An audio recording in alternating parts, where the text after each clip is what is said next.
හරි. එහෙනම් අපි යන් මේ වැටුප් වැඩි වෙන්නේ කාටද සහ මොන වගේ කොට්ටාශයන් වලටද කියන එක අපි බලන්න යමු.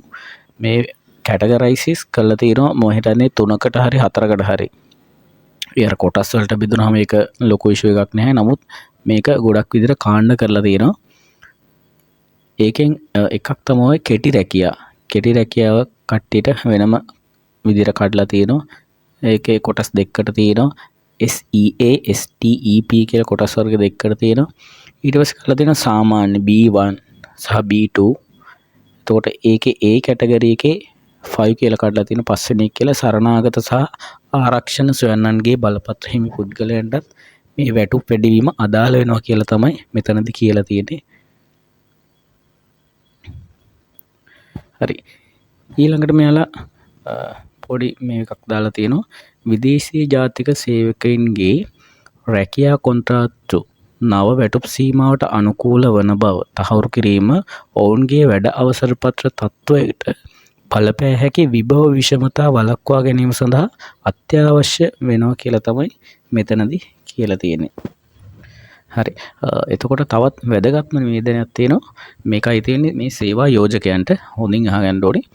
මේකේ කියන්නේ මේ වීසා කාණ්ඩය යටතේ බඳවා ගන්නා සේවා යෝජකයින් තම විදේශීය සේවකයින්ට කම්කරු රෙගුලාසි වලට අනුකූල වීම සඳහා අවම වශයෙන් සංශෝධිත වැටුප් මට්ටම ලැබෙන බව සහතික කරන්න ඕනේ. ඒ කියන්නේ ඔයාලගේ සේවා යෝජකයෝ හාම්පුතාලා එයාලා ගවර්න්මන්ට් එකට සහතික කරන්න ඕනේ.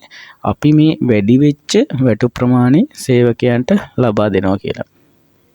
හරි. ඒ වැදගත් පණිවිඩෙත් එක්ක අපි ඉස්සරහට යමු. මම මේ විස්තර වලට කියවගෙන යනවා. පොඩ්ඩක් ඔලුවට දාගන්න. මේ ස්කිප් කරන්න එපා. පොඩි හරි තැනක් වටිනාකමක් එන්න පුළුවන්. ඒකින්ද අනිවාර්යයෙන් මේක අහගෙන ඉන්න.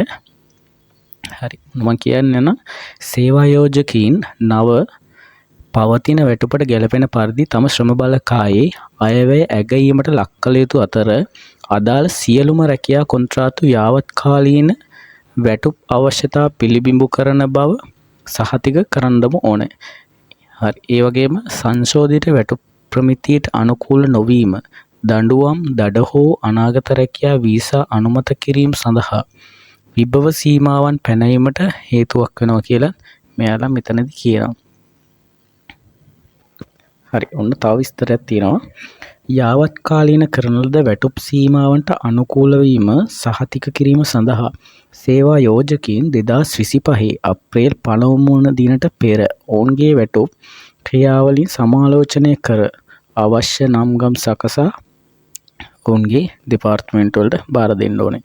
ඒ වගේම නව වැටුප් ප්‍රමිතිය අලුතින් නිකුත් කරන ලද වැඩ බලපත්‍ර සහ ක්‍රියාත්මක වන දින සිට ක්‍රියාත්මක වන පවතින බලපත්‍ර සඳහාත් මේක අදාළ වෙනවා කියලා ඔන්න තව දුරටත් මේක විස්තර කරලා තියෙනවා.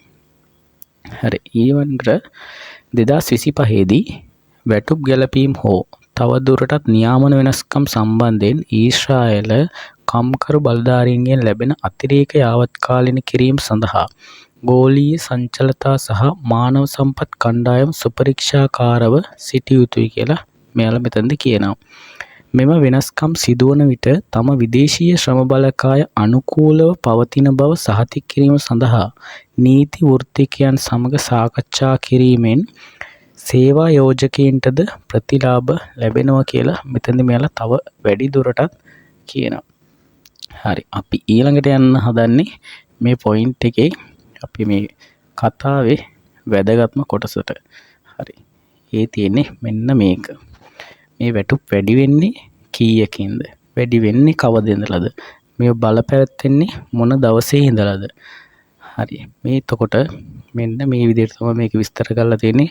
මම ඔයාලට මේ ගෙනලා තියෙන්නේ මේක සිංහල ට්‍රාන්ස්ලේට් එක මෙයාලා ගවර්න්මන්ට් වල නිකුත් කරලා තියෙන ගැසට් වලට අමතරව මෙන්න මෙහෙමයි කියලා තියෙන්නේ. 2025 අප්‍රේල් 1 වන දින සිට බලපැවැත්වෙන පරිදි විදේශීය සේවකයන් සඳහා ඊශ්‍රායලයේ පවතින අවම මාසික වැටුප නිස් 6248ක් දක්වා වැඩි වෙනවා කියලා තමයි මෙතනදී කියන්නේ. ඒ කියන්නේ ඔයාගේ මූලික වැටුප ලංකාවේ මුදලින් ගත්තොත් ලක්ෂ 5කට ආසන්නයි.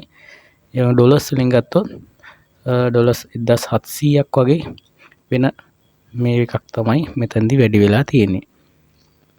හරිනේ. ඉතින් මේක තමයි මේ වීඩියෝ එක පුරාවට මම ඔයාලට කියන්න හිතුවේ මේ වැඩි වෙන විස්තර සහ වැඩි වෙන ගණන් ප්‍රමාණය. එතකොට තව විශේෂ දෙයක් තියෙනවා. මෙයාලගේ පෙර මාස වලට අනුව ගත්තොත් මේ සැලරි ඉන්ක්‍රීස් එක මේ වැටුප් වැඩි වීම 106ක percentage එක තමයි පවතින්නේ. ඉතින් කියන්නේ පෙර තිබ්බ සැලරි වලට වඩා 106 ගුණයකින් තමයි මේ සැලරි වැඩිවීම වෙලා තියෙන්නේ. ඉතින් මම මෙන්න මේ වැදගත් විස්තරය කියන්න තමයි අද ඔයාලා ගාවට ඉක්මනට මේ වීඩියෝ එක අරගෙන ආවේ. ඉතින් Trending TV YouTube channel එක subscribe කරලා නැත්නම් දැන්ම subscribe කරන්න bell icon එක ඔබන්න. එන ජය වේවා සිළු දෙනාට.